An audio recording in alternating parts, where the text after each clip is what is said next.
حضرت ابو ہریرہ رضی اللہ تعالیٰ عنہ سے روایت ہے، رسول اللہ صلی اللہ علیہ وسلم نے فرمایا، 3 آدمی ایسے ہیں جن سے قیامت کے دن اللہ تعالیٰ کلام نہیں فرمائے گا، نہ ان کی طرف دیکھے گا، نہ انہیں پاک کرے گا، اور ان کے لیے دردناک عذاب ہے۔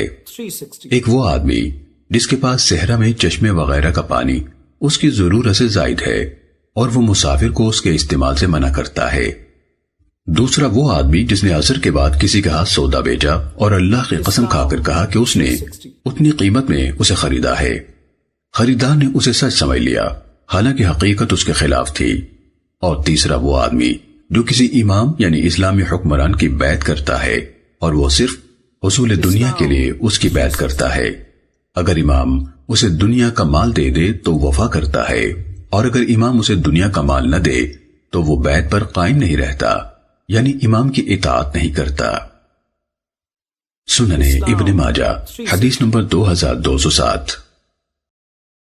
حضرت ابو ذر رضی اللہ تعالیٰ عنہ سے روایت ہے، نبی صلی اللہ علیہ وسلم نے فرمایا، 3 آدمیوں سے اللہ تعالیٰ قیامت کے دن کلام نہیں فرمائے گا، نہ ان کی طرف دیکھے گا، نہ انہیں پاک کرے گا، اور ان کے لیے دردناک عذاب ہے۔ میں نے عرض کیا، اے اللہ کے رسول، وہ کون ہیں؟ وہ تو ناکام رہے اور بہت خسارے میں رہے۔